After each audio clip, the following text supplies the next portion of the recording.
how to create your free trial account. Go to OroTimesheet.com, then click on Try OroTimesheet now.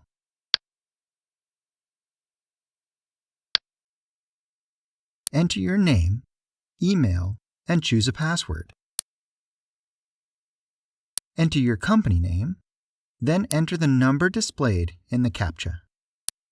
Accept the privacy policy, terms of service, then click Create My Account. Once your account is created, you are automatically redirected to the information about your company option. Take a moment to enter your business information, such as your address, phone number, and email. This information will be printed on your invoices.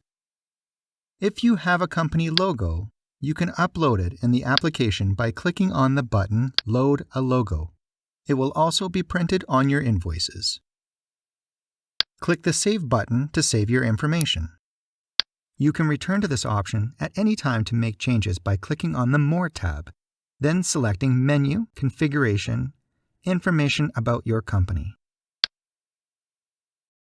At the top right corner, you'll find the OroTimesheet Startup Wizard in green. Just move your mouse over this section to display it, then use Next Step and Previous Step buttons to navigate through the wizard. We recommend that you take the time to follow this wizard, which will introduce you to most of the OroTimesheet options. At the last step, you can even give your opinion and submit your comments. Once your comments are submitted, the wizard disappears. You can display the wizard again at any time by clicking on the More tab, then selecting the OroTimesheet Startup Wizard option.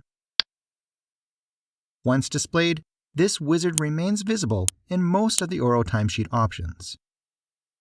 Just click the X on the right to hide it.